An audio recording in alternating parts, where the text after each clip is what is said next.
तो let's continue. Last class कहाँ तक हो गया था अपना?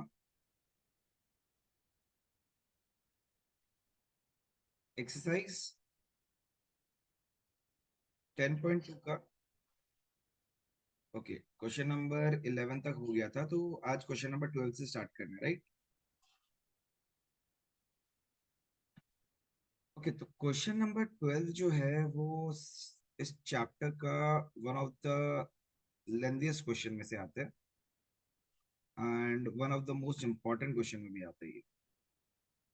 अगर ये क्वेश्चन एग्जाम में आ गया तो वो एटलीस्ट 5 मार्क का तो पक्का होगा।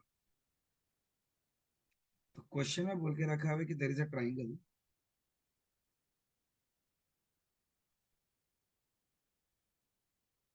circumscribing a circle। सर्कमस्क्राइब क्या था? पिछले क्लास में सीखा था हम लोग, क्या था सर्कमस्क्राइब?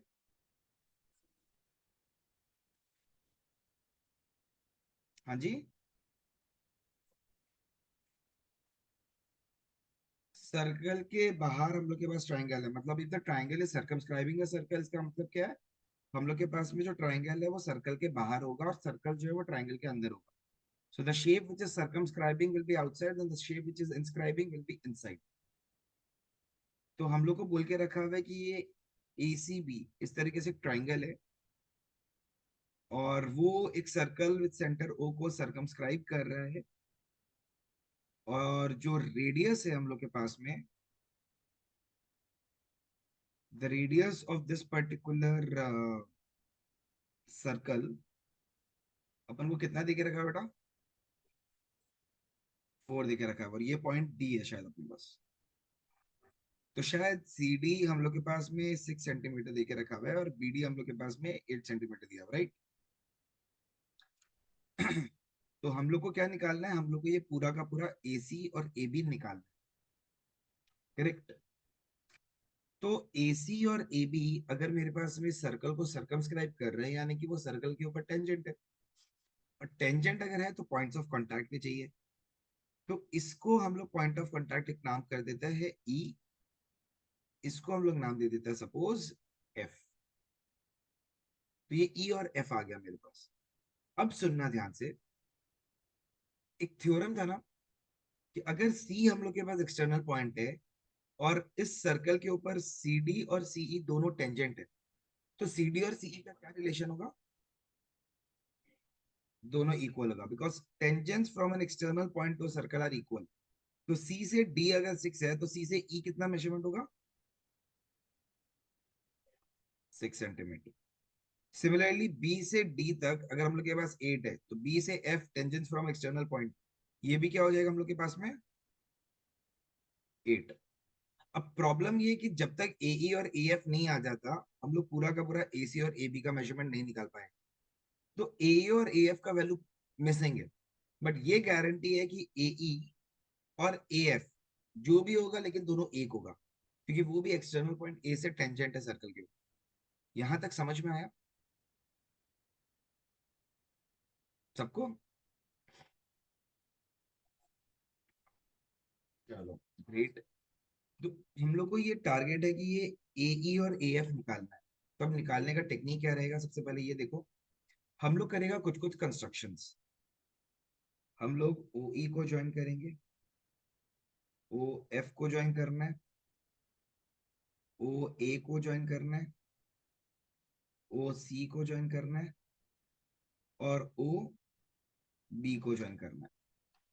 एक मिसकंसेप्शन में मत चला जाना कि हम लोग के पास में जो ये BE लाइन है या CF लाइन है, ये BE और CF हम लोग के पास में दोनों स्ट्रेट लाइन नहीं है, ना ही AD स्ट्रेट लाइन है। ये थोड़ा सा टिल्टेड है। AO OD एक स्ट्रेट लाइन नहीं बना रहे, EO OB स्ट्रेट लाइन नहीं है, CO OF स्ट्रेट लाइन नहीं है। They are all independent lines. अब शुरुआत हम लोग करेगा, मेरे को एक बात बताओ। जैसे ही मेरे पास में ये ट्राइंगल तैयार हो गया, सुनना है ध्यान से, मेरे पास में AC का मेजरमेंट आ जाएगा 6 + x, BC का मेजरमेंट आ जाएगा 6 + 8 करके 14, AB का मेजरमेंट आ जाएगा 8 + x।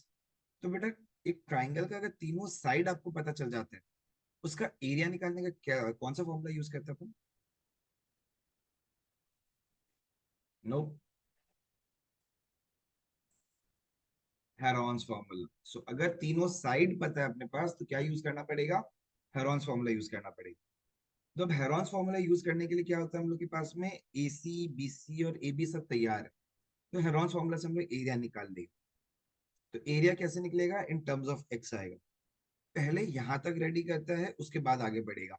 तो एज ऑफ नाउ जो एक्सप्लेनेशन रहा है वो सही है, समझ में आया? शुरुआत कैसे होगा वो समझ में आया? चलो ओके, स्टार्टिंग विथ देखो, given and to find. Given आप लोग खुद लिख लेना बुक से, हम डायरेक्टली टू फाइंड से स्टार्ट करते हैं। टू फाइंड क्या है यहाँ पे? A C and A B, correct. अब मेरे पास ए सी और ए बी अगर निकालना है, हम करेगा पहले यहाँ पे construction. Take the points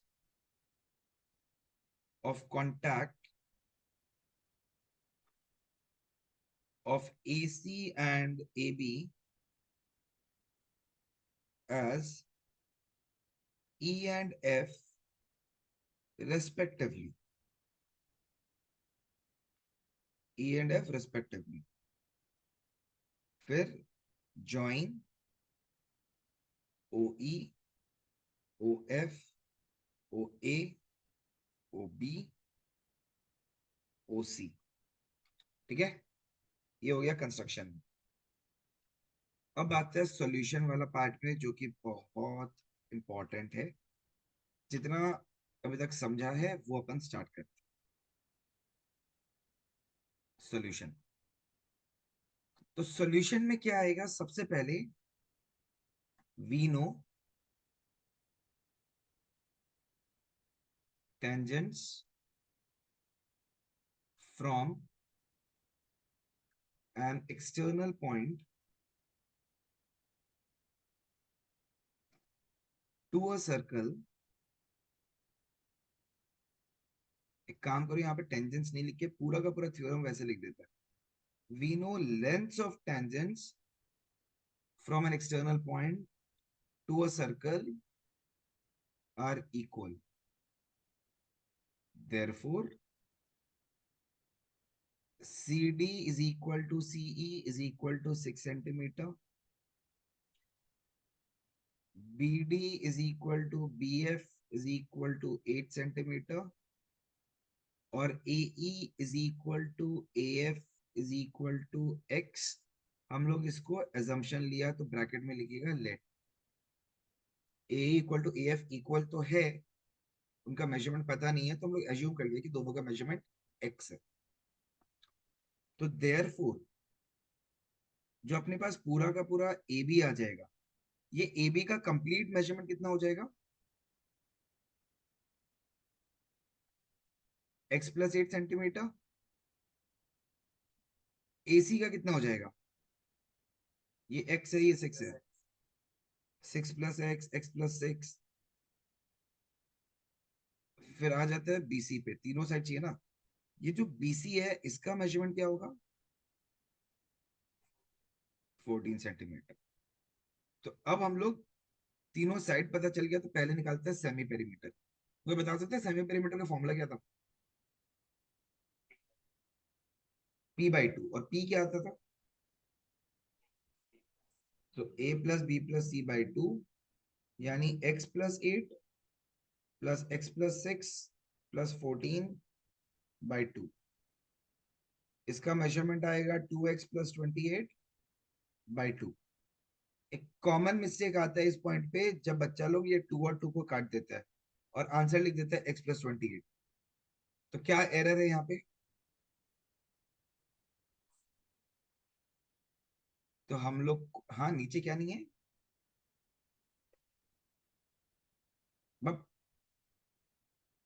plus है, इस वजह से नहीं काट सकते हैं। दोनों में जब तक कुछ कॉमन लेके नहीं आप लोग निकालते तब तक कैंसिल नहीं कर सकता। तो अगर हम लोग कॉमन लेके कैंसिल कर सकते हैं। हाँ, 2 कॉमन लेगा तभी कैंसिल होगा ना, तो इसका वैल्यू आ जाएगा x+14। आया समझ? सबको समझ में आया? ठीक है। तो अब क्या निकालना है? अब निकालना है s-a। s-a मतलब x+14 माइनस पहला वाला साइड ले लेता है x+8। तो x+14 माइनस x+8, देखो ब्रैकेट ओपन होगा तो x और माइनस x कट जाएगा, बचेगा क्या? 14 - 8। तो 14 - 8 क्या आएगा? 6 सेंटीमीटर। s-b आ जाएगा x+14 माइनस x+6। फिर से x और x कट जाएगा, बचेगा अपने पास 8 सेंटीमीटर। और लास्ट आ जाता है s-c, x+14 -14, जिसका मेजरमेंट आ जाएगा x सेंटीमीटर।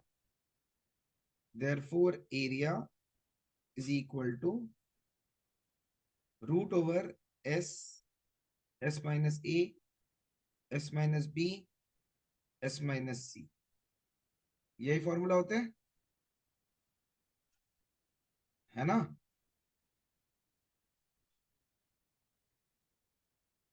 इसके बाद कंटिन्यू करते हैं अपन यहाँ पे। तो root over s, s-a, s-b, s-c, s के जगह पे लिखेगा 6, सॉरी x+14 इंटू s-a की जगह पे 6, s-b की जगह पे 8, s-c की जगह पे x, जिसका मेजरमेंट आ जाएगा root over 48x into x+14। Question number 1। चीज समझ में आया यहाँ तक, या कोई डाउट है तो बताओ, बोलिए।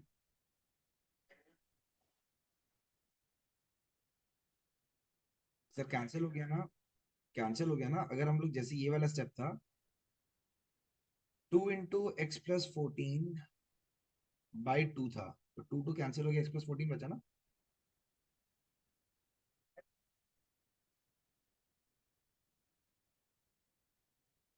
तो अब मेरे को एक बात बताओ, मेरे पास, हाँ जी, क्या कॉमन ले सकते हैं?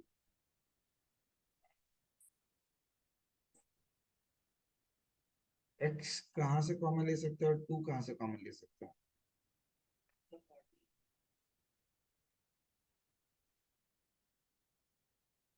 मल्टीप्लाई में कैसे कॉमन लेते हैं मुझे नहीं पता।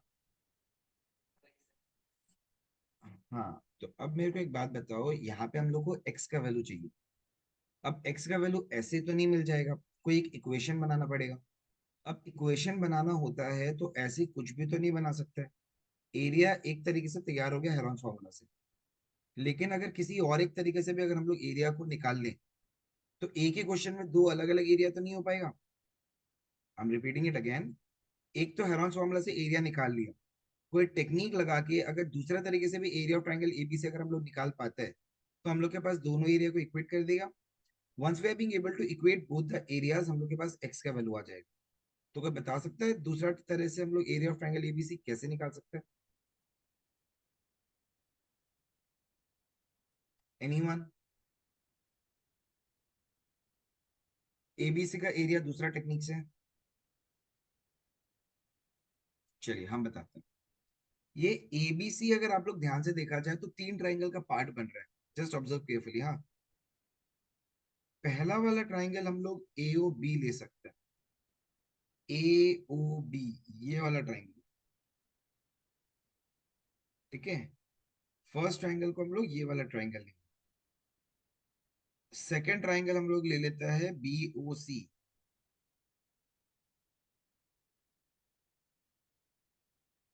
और थर्ड ट्राइंगल हम लोग के पास आ जाता है ये वाला ए ओ सी। तो एबीसी को बेसिकली हम लोग तीन ट्राइंगल के पार्ट में ब्रेक कर दिया। तीनों ट्राइंगल के एरिया को जब कंबाइन करेगा तो एबीसी का एरिया आ जाएगा। आया समझ? क्योंकि डायरेक्ट एबीसी का पूरा डेटा नहीं है, हेरॉन्स फार्मूला से था वो निकाल लिया। कोई और टेक्निक नहीं है एबीसी के लिए, half into base into height नहीं है। बेस अगर रेडी भी है, पूरा का पूरा हाइट अवेलेबल नहीं है। हाइट अवेलेबल नहीं है तो हम लोग दूसरा formula half into base into height नहीं लगा सकते। तो ऐसा ट्राइंगल खोजना पड़ेगा जिसके लिए बेस और हाइट तैयार है। तो वो कौन सा ट्राइंगल है? एओबी है, बीओसी है और एओसी है। तुम लोग बोलेगा सर बेस तो रेडी है, height we know radius is perpendicular to the tangent, तो सबके लिए हाइट 4 आ जाएगा। तो अगर हम एओबी ट्राइंगल पकड़ा, इन ट्राइंगल एओबी मेरे पास हाफ इंटू बेस, ये बेस आ जाएगा एबी, तो ये एबी का मेजरमेंट क्या था हम लोग के पास?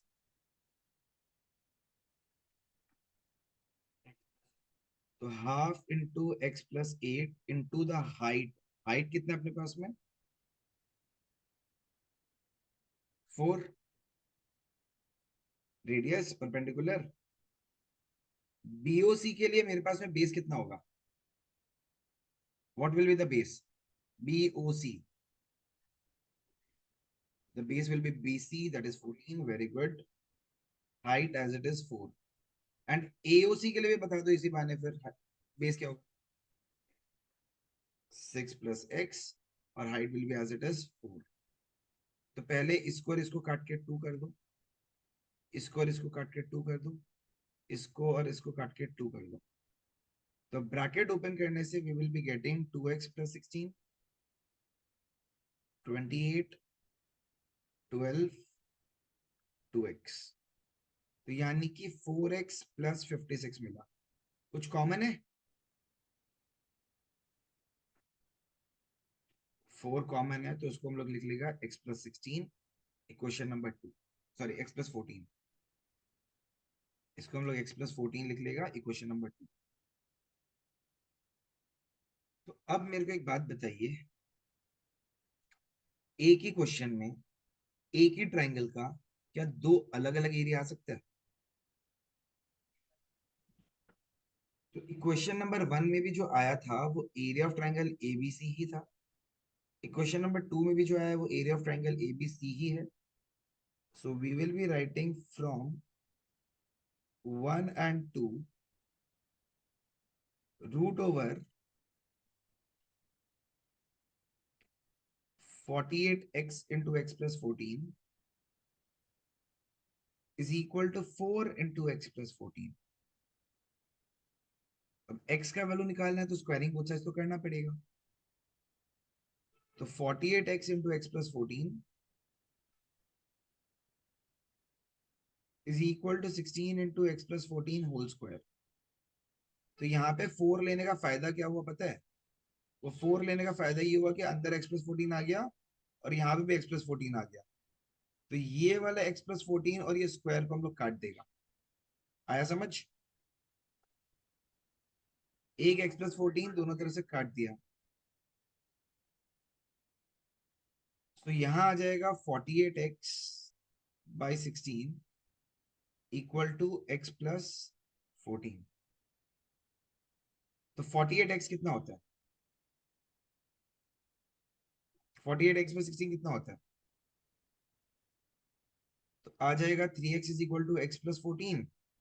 जब आप इस इक्वेशन को सॉल्व करोगे आपके पास आ जाएगा x का वैल्यू है 7।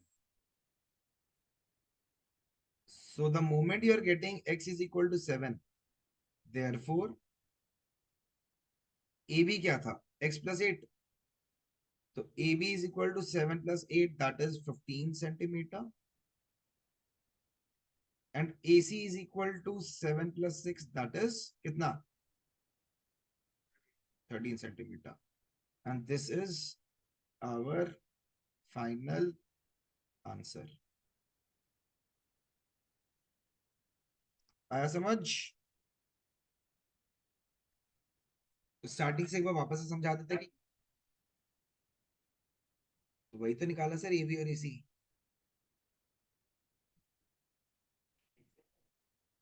उसके ऊपर देखिए ये वाला साइड, ये क्या लिखा हम लोग?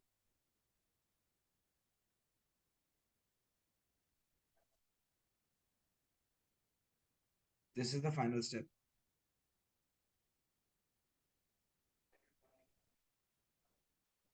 फ्रॉम इक्वेशन नंबर 1 and 2 हम लोग को ये मिला कि ये वाला एरिया और ये वाला एरिया इक्वल है, यानी root over 48x into x plus 14 is 4 into x plus 14।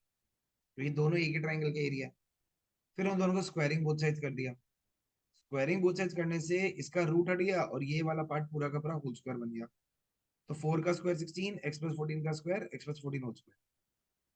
इधर से एक्स प्लस 14 और एक एक्स प्लस 14 हट जाएगा, तो हम लोग ये 16 को नीचे लेके आ गया। 48 एक्स बाई 16 कितना आ गया, एक्स प्लस 14, यानी कि 3x is equal to x plus 14। इसको सॉल्व करके x का वैल्यू आ गया 7।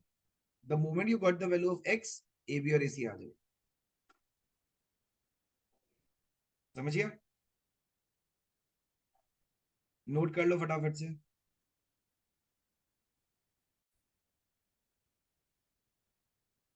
Moving on, question number 13।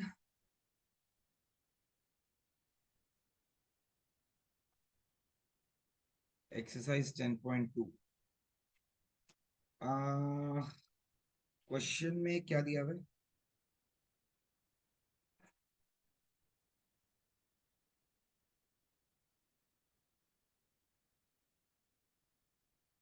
Prove that opposite angles of a quadrilateral, like opposite sides of a quadrilateral, आगे।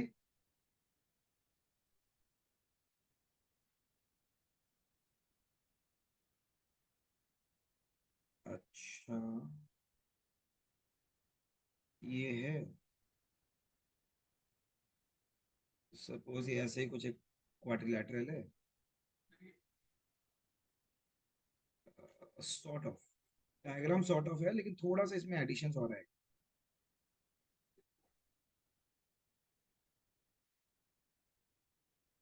बना तो कुछ भी सकते हैं, लेकिन आपका मर्जी है, मतलब वो तो हम ऐसे रैंडम एक शेप बनाते हैं।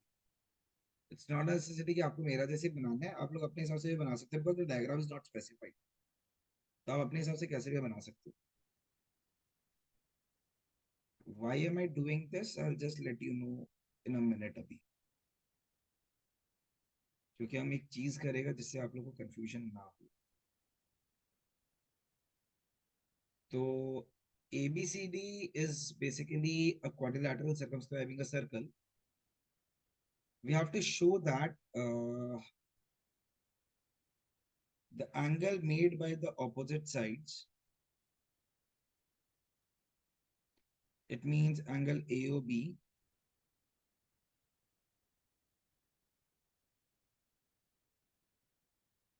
and angle COD are supplementary. Supplementary माने, supplementary means sum is 180 degree. अरे 180, 90 का से सप्लीमेंट्री माने सम इज 180 डिग्री।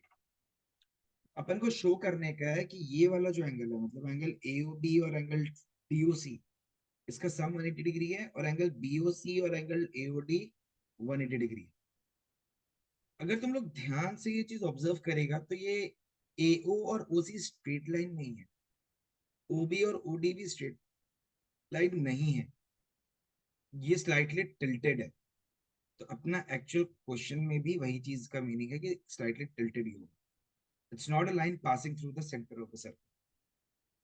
O से B अलग लाइन है, O से D अलग लाइन। यहाँ वर्टिकली ऑपोजिट एंगल वाला कॉन्सेप्ट लगाना मत। समझिए, वर्टिकली एंगल को वाला कॉन्सेप्ट नहीं लगेगा। तो क्या लगेगा? हाँ जी, मतलब स्क्वायर भी बनाता तो भी हम लोग को assumption यही लेना पड़ता है कि हम लोग के पास में ये स्ट्रेट लाइन नहीं है। तब हम लोग यही assumption लेते, सेम ही चीज चलता। बस वो स्क्वायर में दिखता है ऐसा कि वो स्ट्रेट लाइन है, तो इसलिए थोड़ा सा अब्रप्टेड बनाया ताकि डायग्राम में भी आप लोग को कंफ्यूजन ना हो। ठीक है, अगर आप लोग का डायग्राम कुछ ऐसा भी दिख रहा होगा ना, लेकिन आप लोग ऐसा बना दिया सर्कल के उसमें, और इसको ऐसे ज्वाइन कर दिया, और इसको ऐसे ज्वाइन कर दिया, तो भी हम लोग को एजम्पशन ये लेना पड़ेगा कि ये वाला जो पॉइंट है ना, this point that we have, तो ये ए से ओ अलग लाइन है, बी से ओ अलग लाइन है, सी से ओ अलग लाइन है, डी से ओ अलग लाइन है। हम लोग इसको तब भी स्ट्रेट लाइन कंसिडर नहीं करेंगे। ठीक है, बिकॉज ये स्ट्रेट लाइन नहीं है, इंडिपेंडेंट लाइन है। तो we have to prove that the sum of these red angles is 180, and the sum of these green angles is 180. ये हम लोग को प्रूफ करना है, और इसका प्रूफ समवॉट सिमिलर है to what we did in question number 9. तो हम लोग पहले तो एक काम करेगा, इसको पी पॉइंट नाम देंगे, क्यू आर एंड एस. क्योंकि अगर आप लोग टेंजेंट के बारे में बात करेगा, टेंजेंट का दोनों थ्योरम पॉइंट ऑफ कांटेक्ट से रिलेटेड है. कैसे? पहला वाला है कि radius is always perpendicular to the tangent at the point of contact. Second वाला क्या है? The length of the tangents are equal from an external point to the point of contact. तो वो चीज आप लोग का दोनों चीज पॉइंट ऑफ कांटेक्ट से ही रिलेटेड है. तो जब तक पॉइंट ऑफ कांटेक्ट को नाम नहीं देगा, तब तक आप लोग का क्वेश्चन स्टार्ट ही नहीं होगा. हम लोग चारों पॉइंट्स ऑफ कांटेक्ट को नाम दे दिया, P Q R and S. अब मेरे को एक बात बताओ, angle AOB plus BOC plus COD plus AOD, इन चारों एंगल का सम कितना हो? 360 degree, the complete angle. Perfect. But एक प्रॉब्लम ये है कि हम लोग के पास में ऑपोजिट एंगल्स को इक्वल, ऑपोजिट एंगल्स को कैसे यूज करेगा? तो जब पॉइंट्स ऑफ कांटेक्ट लिया है तो थ्योरम तो यूज करना पड़ेगा ना. थ्योरम यूज करने के लिए क्या करना पड़ेगा? हम लोग कुछ कंस्ट्रक्शन करेंगे.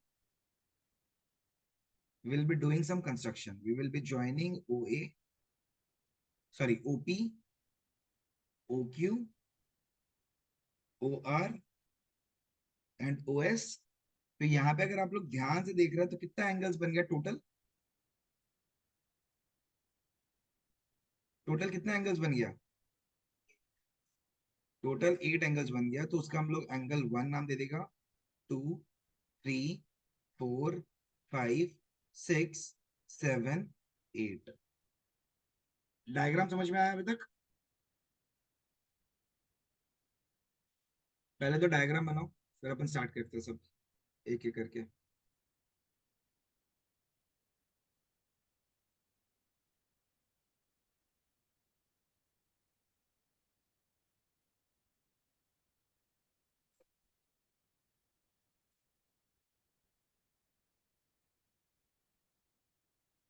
क्या चीज? डायग्राम का अगर 5 मार्क का क्वेश्चन है तो 1.5 या 1 दे देगा, गिवन वगैरह करें, अगर क्वेश्चन में स्पेसिफाइड नहीं है तो.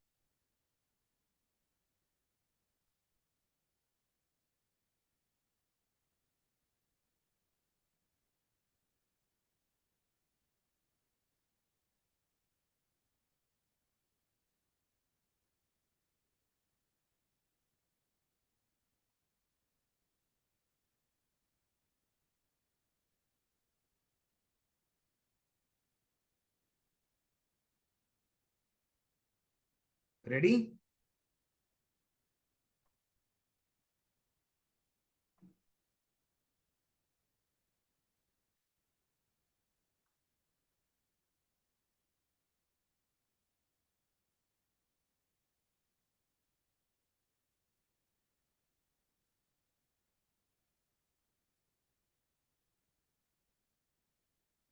चलो लेट्स बिगिन.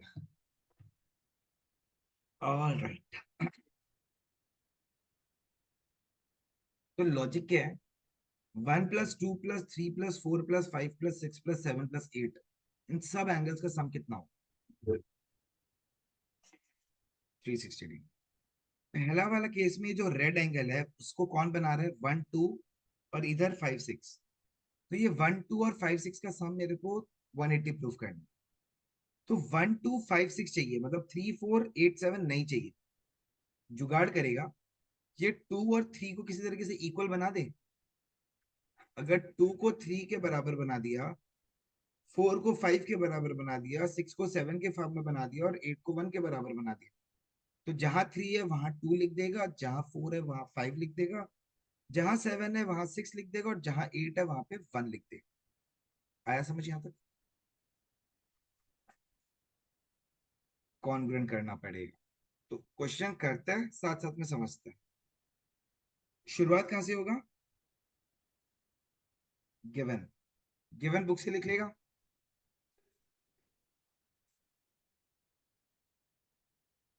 डायग्राम में अगर आप लोग दे रहे हैं तो कोई इश्यू नहीं है, स्पेसिफाई नहीं भी करता है, डायग्राम में दे के रखा हुआ है तो कोई ऐसा प्रॉब्लम नहीं है.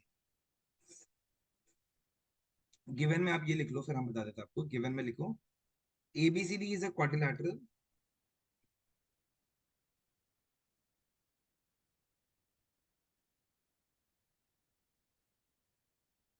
ABCD is a quadrilateral circumscribing a circle. ABCD is a quadrilateral circumscribing a circle. ABCD is a quadrilateral circumscribing a circle with center O. ABCD is a quadrilateral circumscribing a circle with center O. To prove में क्या आएगा बताते हैं आपको. To prove angle AOB plus angle COD equal to 180 degrees and angle AOD plus angle BOC equal to 180 degrees. AOB plus COD 180 है, AOD plus BOC 180 degrees. ठीक है. अब आ जाते हैं कंस्ट्रक्शन पे. Take the points of contact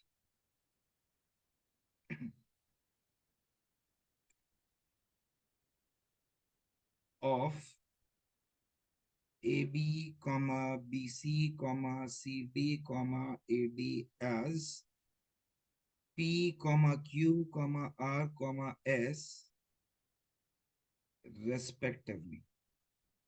Sorted? सही है. और फिर क्या करना है. Join OP, OQ, OR, OS. ये आ गया अपने पास में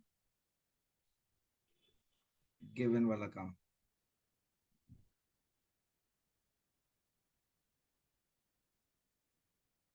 गिवन और कंस्ट्रक्शन हो गया, टू प्रूव हो गया. अब क्या करना है अपन को. प्रूफ. तो प्रूफ करने का टेक्निक क्या है. 2 और 3 को पहले इक्वल बनाना शुरू करता है. अब बताओ ये एंगल 2 और एंगल 3 कौन सा दो ट्राइंगल को बिलोंग करता है. So in triangle POB and triangle QOB अपने पास OP is equal to OQ है. Reason radii of same circle. Plural radii of same circle. दूसरा OB is equal to OB common. अच्छा ठीक है. PB is equal to BQ. BB is equal BP is equal to BQ. अब मेरे को एक बात बताओ. जिसका मन है वो ये वाला एंगल भी ले सकता है. तो दो साइड और एक एंगल ले लेगा तो या तो RHS से भी हो सकता है ये वाला क्वेश्चन, या SSS से भी हो सकता है, या SAS से भी हो सकता है. क्योंकि दोनों ट्रायंगल में चार चीज इक्वल है. उसमें आप कैसे भी कर सकते हैं. ठीक है. क्या. यस. हाँ आप कर सकते हो.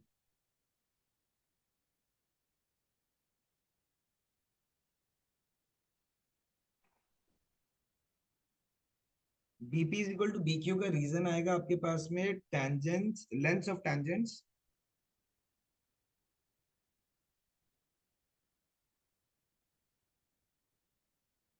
From an external point.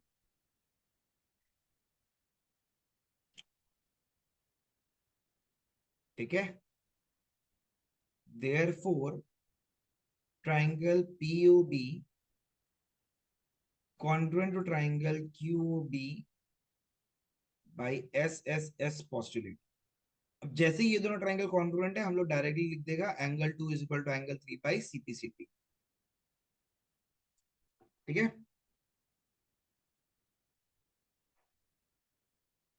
Kandeliya जी समझ में आया.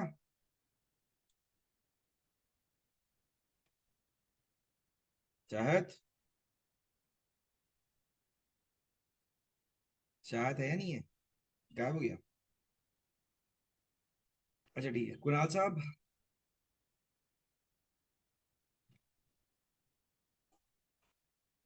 चलो ठीक। Angle 3 is equal to angle 2, equation number 1 दे दिया। अब एक काम करते हैं, 4 और 5 को भी इक्वल बनाना है, तो क्या करें? Good question. हम वेट ही कर रहा था कि कोई आदमी तो पूछे। 2 और 3 इक्वल है, ये एक बार हम लोग प्रूव किया। 4 5 6 7 8 1 टोटल कितना बार कॉन्ग्रुएंस है बताना एक बार आप लोग। 4 बार में से एक बार करेगा और बाकी 3 को सिमिलरली लिख देगा। थोड़ा रेस्पेक्ट का बात आ जाता है ना इस क्वेश्चन का। तो क्वेश्चन को थोड़ा इज्जत देता है, 4 बार अगर है तो 2 बार प्रूफ करेगा और 2 को सिमिलरली डालेगा। कोई भी दो मतलब कर दो, 2 3 और 4 5 को हम लोग इक्वल कर दिया, 6 7 और 8 1 को हम लोग सिमिलरली लिख देगा। अगर 4 पार्ट है तो एक को इक्वल, एक को हम लोग दिखेगा, क्योंकि नहीं तो 4 पार्ट है क्वेश्चन भी वैसे ही आएगा। आप लोग सिर्फ एक पार्ट को इक्वल करके 3 पार्ट को सिमिलरली लिखेगा तो वो थोड़ा अच्छा नहीं लगेगा क्वेश्चन। प्रॉब्लम कुछ नहीं है, लेकिन थोड़ा सा मतलब चांसेस होता है कभी कभी कटने का। नहीं भी कट सकता है, लेकिन एक सेफ्टी नहीं रहता, एश्योरेंस नहीं रहता, कॉन्फिडेंस नहीं आता। तो वही चीज है। और टाइम रहेगा, हम टेक्निक सिखाएगा टाइम मैनेजमेंट का, तो टेंशन मत लो, टाइम रहेगा। Don't worry. तो अब शुरू करते हैं दूसरा वाला ट्राइंगल को। तो 4 और 5 के लिए ट्राइंगल कौन सा रहेगा? सो QOC एंड ROC। तो आदि भैया, क्या इक्वल है बताइए पहले।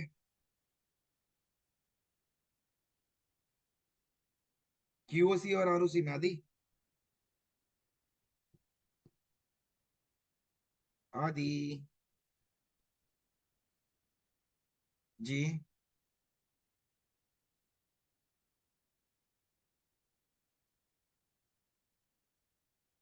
वो तो इक्वल प्रूव करना है बेटा। तेरे को पूरा डायग्राम में सिर्फ ये दिख रहा है जिसको इक्वल प्रूव करना है।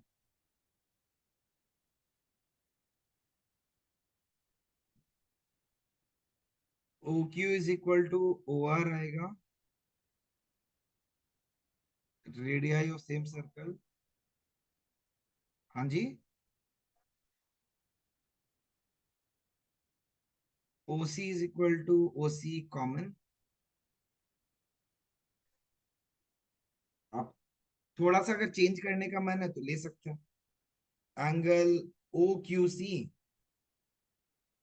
Equal to angle ORC equal to 90 degree. Therefore triangle QOC congruent to triangle ROC। बस पोस्टुलेट चेंज हो जाएगा, क्योंकि अपन लिया है राइट एंगल हाइपोटेनियस। हाँ जी। आप तीनों साइड ले सकते हो। आप रेडियस और टेंजेंट के बीच का एंगल ऐसे एस ले सकते हो। आप hypotenuse common, O R radii, और ये वाला 90 डिग्री RHS भी ले सकते हो, वो आपका चॉइस है। और यहाँ 4 ऑप्शंस, बस ऐसा ऐसा चूज करना जो पोस्टुलेट में सेटिस्फाई कर। ठीक है। हाँ जी।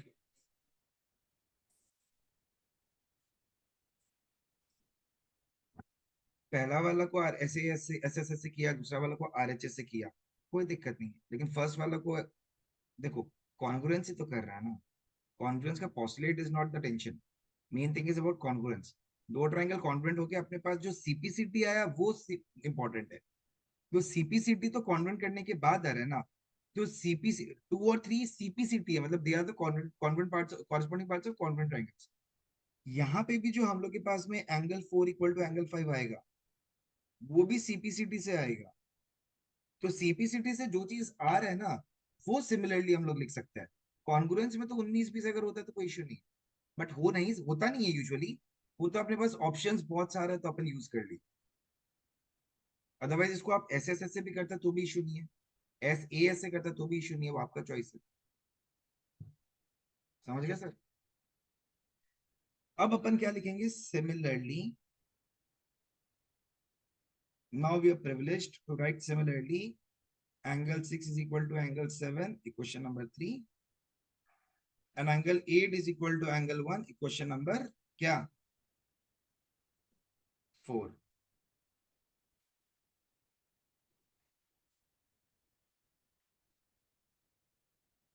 सर सिमिलरली है, अगर सिमिलरली ही लिखना है तो कॉन्ग्रुएंस क्यों लिखेगा बताओ आप?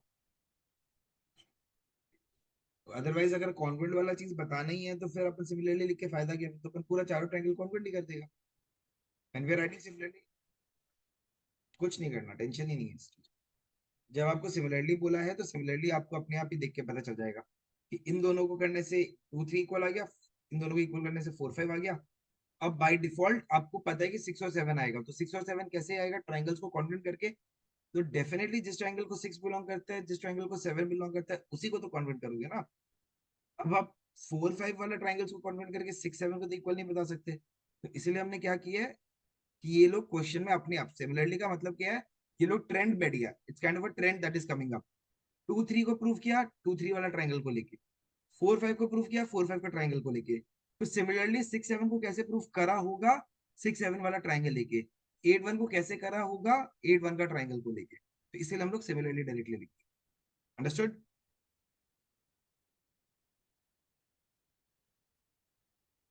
Reply awaited. ठीक। सो अब क्या करना है?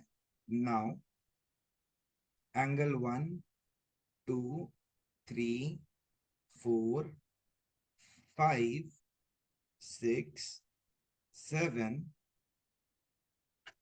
8, इन सबको मिला के कितना आ रहा है? और रीजन क्या बोलेगा? कैसे एंगल सम प्रॉपर्टी? क्या चीज के angle sum? Angle sum property around a point, ऐसे बोल सकते हैं, या फिर कंप्लीट एंगल बोलने से बेटर ना। तो एंगल 1 चाहिए ना? पहला वाला पार्ट देखो, AOB COD। रेड वाला का बात कर रहे हैं, रेड वाला में एंगल 1 चाहिए, एंगल 2 चाहिए, एंगल 3 चाहिए। तो 3 के जगह पे 2 डाल दो, अवेलेबल है ना। 4 चाहिए, 4 की जगह 5 डाल दो। 5 चाहिए, 6 भी चाहिए। 7 नहीं चाहिए, 7 की जगह 6 डाल दो। 8 नहीं चाहिए, 8 की जगह 1 डाल दो। और ब्रैकेट में क्या डालेगा? फ्रॉम 1 2 3 4। वो 4 इक्वेशन की वजह से हम लोग ये लिख पाया। तो 2 टाइम्स ऑफ एंगल 1 आ रहा है, एंगल 2 आ रहा है, एंगल 5 आ रहा है, और एंगल 6 आ रहा है। यानी अब मेरे को एक बात बताओ, ये एंगल 1 प्लस एंगल 2, पूरा रेड एंगल, क्या नाम था इसका? एंगल 5 प्लस एंगल 6 वापस से रेड एंगल, क्या नाम था?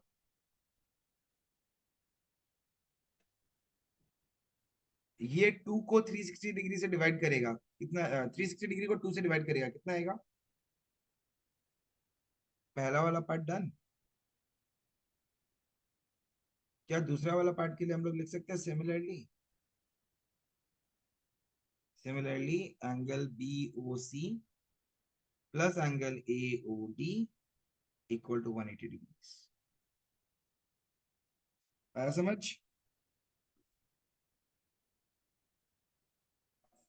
कोई भी डाउट है या कंफ्यूजन है तो बताओ फटाफट।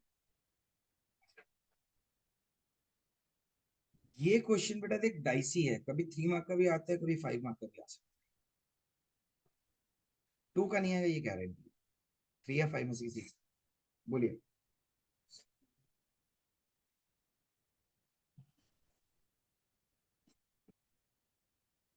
ठीक, रिकॉर्डिंग में एक बार वापस से देख लेना, जो भी थोड़ा बहुत एक्स्ट्रा क्वेश्चन रहेगा वो आप देख लेना। ठीक है सर। चलो ओके, डन, बढ़े आगे।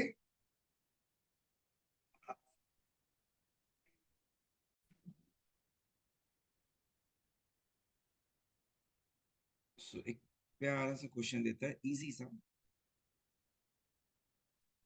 सपोज ये सर्कल है, यहां से एक टेंजेंट बन रहा है, उसी एक्सटर्नल पॉइंट से एक और टेंजेंट बन रहा है।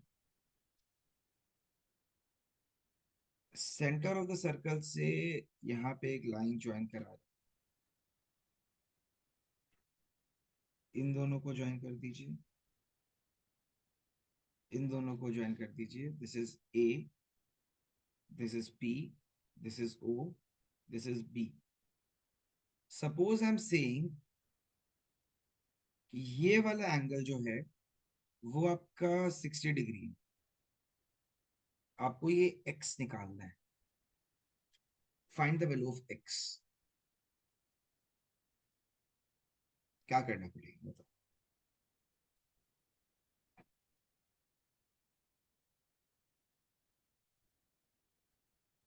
फिर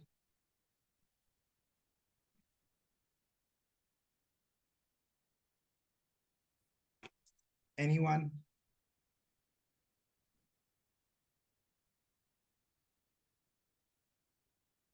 ऑपोजिट एंगल्स तो मतलब ये पूरा वाला एंगल हो गया।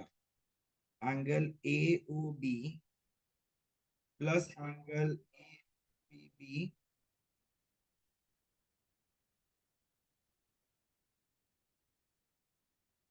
ठीक है, अगर आपके पास 3 मार्क का क्वेश्चन आया तो दोनों ट्राइंगल को कॉन्ग्रुएंट कर देना, तो ये वाला एंगल इक्वल आ जाएगा। ये एंगल ऑलरेडी 90 है, ये भी 90 है, तो हम लोग के पास ये 90 है, ये 60 है, तो ये कितना आ जाएगा, 30 आ जाएगा। That is one way of solving it. Second method हम लोग ऑलरेडी किया था। ये पूरा बाइसेक्ट करता है, करेक्ट। हम लोग जब थ्योरम नंबर 1 किया था तो क्या किया था? Line segment joining the centre of the circle to the external point bisects the angle at the center and at the external point. तो angle AOB plus angle APB कितना हो जाएगा हम लोग के पास में?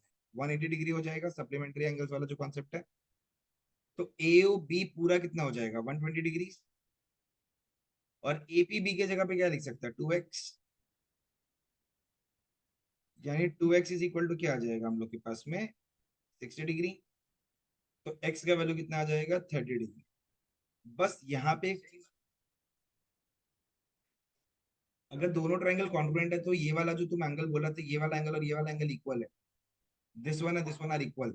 तो वी कैन स्टेट ना कि ये वाला जो लाइन है ऊपी, वो सेंटर वाला एंगल पे और इस वाला एंगल को क्या कर रहा है? बाइसेक्ट ही तो कर रहा है। तो हम लोग ऐसे ही बोल सकते हैं।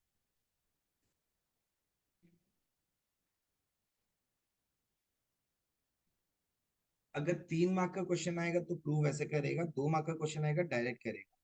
बस यहाँ ब्रैकेट में लिख देना, line segment joining the centre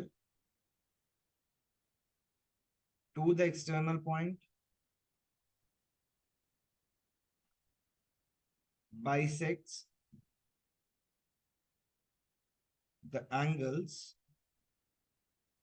at the center। अच्छा, line segment joining the centre आएगा यहाँ पे। Line segment joining the centre to the external point bisects the angles at the center and external point respectively।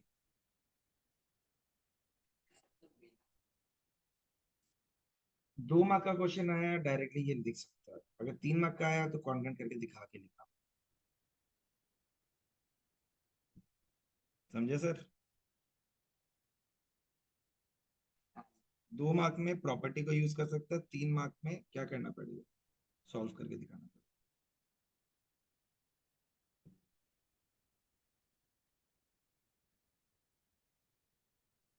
चलो,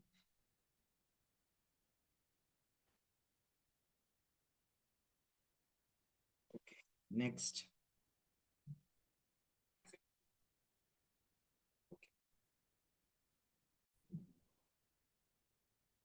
सो एक question है,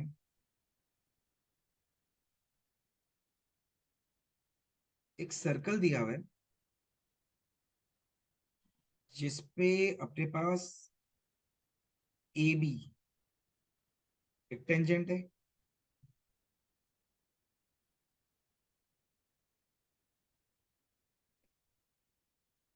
ए सी एक tangent है,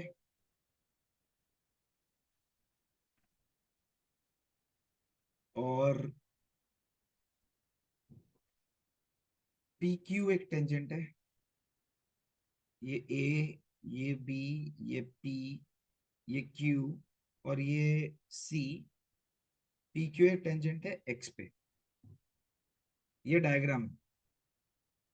और क्वेश्चन में क्या है, if A B is equal to 5 centimetre,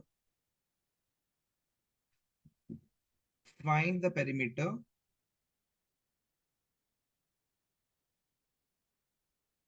of triangle APQ. ये अपना होमवर्क का क्वेश्चन भी है क्या?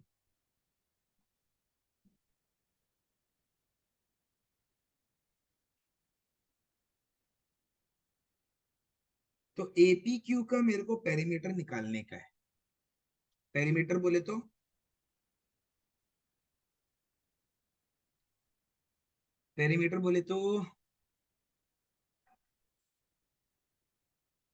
यानी कि perimeter of APQ is equal to AP के साथ में पीक्यू को ऐड करके एक एक्यू के साथ बराबर कर,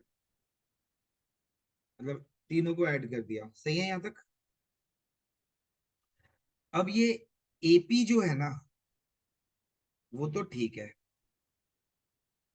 ये एक्यू जो है ना, इसको भी ठीक है। पर प्रॉब्लम है ये पीक्यू का। प्रॉब्लम है ये पीक्यू का। ये पीक्यू को तोड़ देगा दो पार्ट में, पी एक्स और एक्स क्यू करके। बताओ। हाँ जी।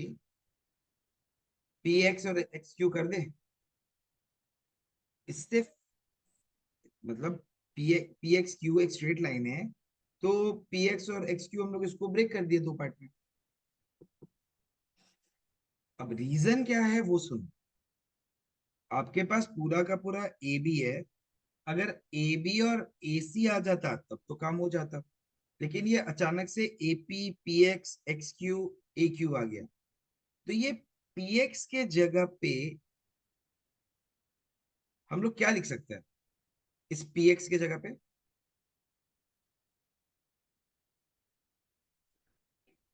वेरी गुड, पी बी लिख सकते हैं। Because P X and P B क्या है? Equal length of tangents from an external point. Very good. अब क्यू एक्स जो है, एक्स क्यू, बोलिए। हाँ जी। Yes sir. जी सर। पीबी भी टेंजेंट होगा क्योंकि देखो, ए बी एक टेंजेंट है, इस ए बी का एक पार्ट आ गया पीबी। ए बी का एक पीबी पार्ट है, तो ए बी और PB are actually the same tangent दोनों का, लेकिन लेंथ अलग अलग है ना सर। ए बी और पीबी है same tangent at the same point P, लेकिन दोनों का लेंथ अलग अलग है। तो एपी तो ऑलरेडी यूज कर लिया। अब ये पीबी निकालने के लिए, पूरा एबी निकालने के लिए पीबी ऐड भी तो करना पड़ेगा। तो पी एक्स और पीबी को हम लोग एक्सटर्नल पॉइंट के हिसाब से इक्वल निकाल दिया। सिमिलरली ये जो क्यू एक्स है, एक्स क्यू है, इसके जगह पे क्या लिख सकते हैं अपन? Q C, C Q, Q C plus A Q. Bracket में क्या लिखेगा?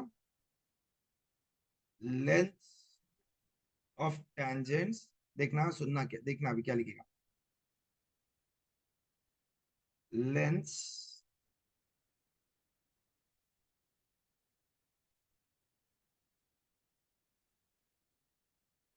Of tangents from external points P and Q, ताकि आप लोगों को दिमाग में रहे कि ये पी एक्स और पी बी कैसे इक्वल हुआ? एक्सटर्नल पॉइंट P की वजह से। क्यू एक्स और क्यू सी कहां से इक्वल हुआ? एक्सटर्नल पॉइंट Q की वजह से। अब बताइए ये A P plus P B क्या बन गया? A B. ए क्यू और क्यू सी क्या बन गया? ए सी। यानी कि दोनों का मेजरमेंट हो जाएगा 5 + 5। फिर से रीजन, लेंथ टेंजेंट्स फ्रॉम, इस बार एक्सटर्नल पॉइंट क्या आएगा? फ्रॉम एक्सटर्नल पॉइंट ए आ जाएगा। तो आंसर क्या आएगा? 5 + 5, 10 सेंटीमीटर। इससे रिलेटेड एक क्वेश्चन भी है, एक प्रूफ भी है जो अपन नेक्स्ट क्लास करेगा, कि ये A B plus B C is equal to perimeter, मतलब समथिंग आता है perimeter of triangle AP Q. ये जैसे हम लोग अभी प्रूव किया है, तो ये एक तरीके से हम लोग अभी, मतलब यही एक तरीके से प्रूफ भी हो गया। प्रूफ तो क्या ही करना है, अलग से हो ही चुका। क्वेश्चन में ऐसा भी आ सकता है that prove that if AB and AC are the tangents, PQ is also a tangent to the circle such that P and Q lie on AB and AC, show that perimeter of triangle APQ is equal to AB plus AC। यही आ गया, perimeter of APQ is equal to, ये आया। Solve करते करते क्या आ गया? Perimeter of APQ is equal to AB plus AC। बस ये दोनों वैल्यू नहीं दिया हुआ रहेगा, बाकी आपके पास भी सेम टू सेम प्रूफ हो जाएगा। तो ये भी एक बहुत कॉमन क्वेश्चन है जो आपके पास एग्जाम में आता है। Check, clear? जी, यस।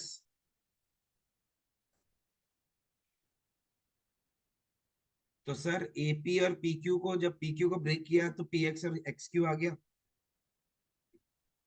ये जो मेरा जो ये जो 4 लाइन 3 लाइन जो ये लिखा, हाँ तो वही तो चीज है ना, ये तीनों को मिला के तो किया ना सर। बीक्यू को ब्रेक किया पीएक्स और एक्सक्यू में, पीएक्स को पीबी लिखा, क्यू एक्स क्यू सी लिखा, कि AP plus PB equal to AB निकाला, इन दोनों को ऐड करके एसी निकाला। मतलब ये पीएक्स को ब्रेक करके यहाँ ले आया, क्यूएक्स को ब्रेक करके यहाँ ले आया। तो ट्राइंगल का जो 3 साइड था उसको 2 टेंजेंट्स में ऐसे इक्वल बना दिया।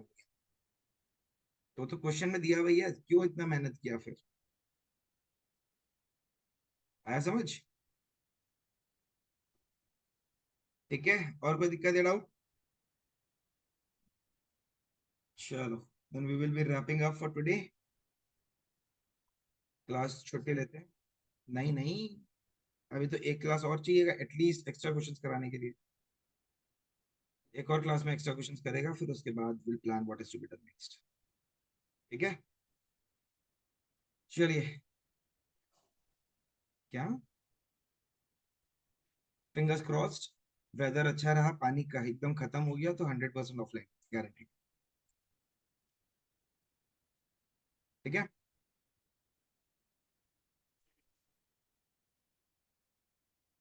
ठीक, कर